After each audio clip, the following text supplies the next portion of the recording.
ଆତିଥ୍ୟ ସତ୍କାର ନ ପାସର ଯେଣୁ ତୋ ଦ୍ୱାରା କେହି କେହି ଅଜ୍ଞାତ ସାରରେ ଦୂତମାନଙ୍କୁ ଆତିଥ୍ୟ କରିଅଛନ୍ତି। ଆମେ ଦେଖୁ ଏଠାରେ ଆତିଥ୍ୟ ସତ୍କାର ବିଷୟରେ। ଆମେ ଅତିଥି ସତ୍କାର କରିବା ଉଚିତ ବୋଲି ପ୍ରଭୁ ତାଙ୍କର ବାକ୍ୟରେ କହିଅଛନ୍ତି।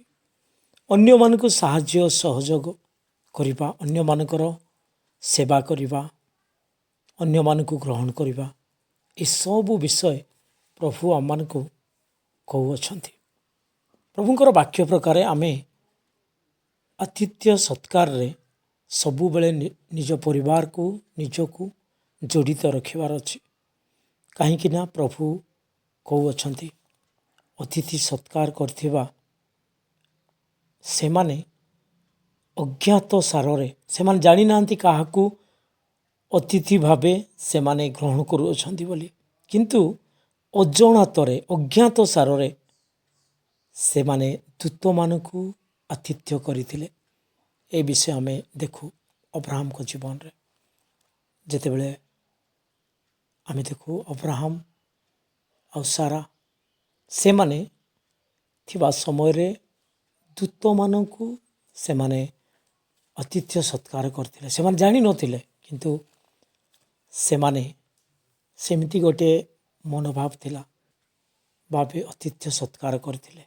ତାପରେ ଜଣାପଡ଼ିଲା ସେମାନେ ହେଉଛନ୍ତି ପରମେଶ୍ୱରଙ୍କ ଦୂତ।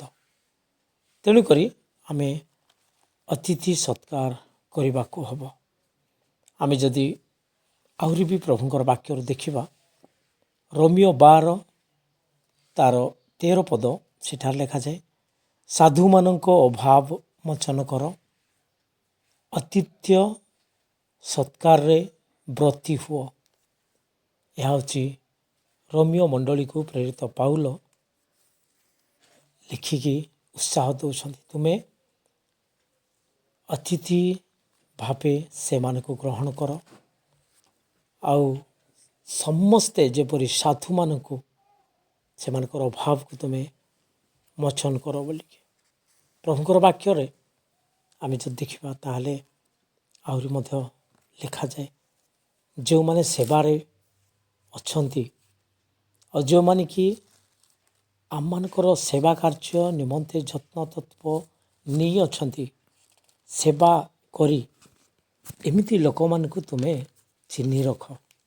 ଆଉ ଏମିତି ଲୋକମାନଙ୍କୁ ତୁମେ କେବେ ବି ଆତିଥ୍ୟ କରିବା ପାଇଁ ପାସର ନାହିଁ ବୋଲି 1 Corinthians 16ରେ ଆମେ ଦେଖୁ।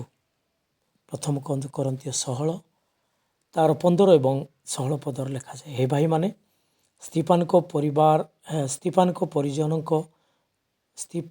ପରିଜନ ବର୍ଗ ଯେ ଆଖାୟାର ପ୍ରଥମ ଫଳ ସ୍ୱରୂପ ପୁଣି ସାଧୁମାନଙ୍କ ସେବାରେ ବ୍ରତୀ ହୋଇଅଛନ୍ତି, ଏହା ତୁମମାନେ ଜାଣ।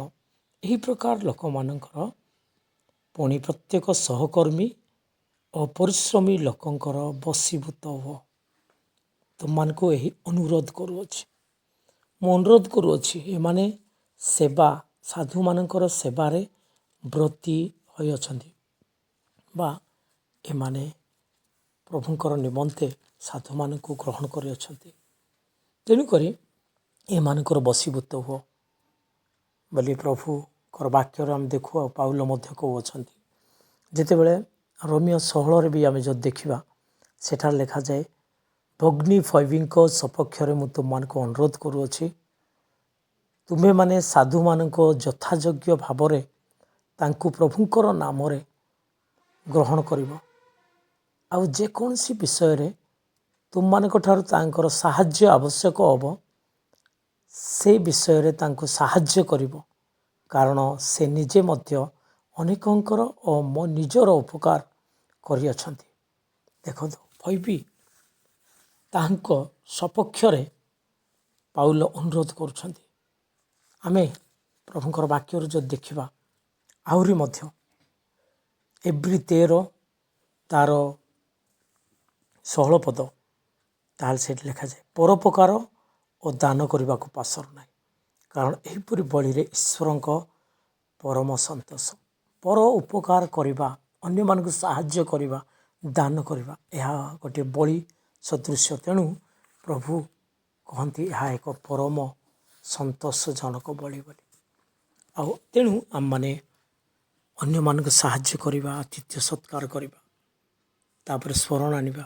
ପ୍ରଭୁ କହନ୍ତି ମୁଁ ଯେତେବେଳେ କ୍ଷୁଧିତ ଥିଲି, ତୃଷିତ ଥିଲି, ଉଲଙ୍ଗ ଥିଲି, ସେ ସମୟରେ ମୋତେ ଖାଇବା ପାଇଁ, ପିଇବା ପାଇଁ, ବସ୍ତ୍ର ଦେଲ, ପିନ୍ଧିବା ପାଇଁ।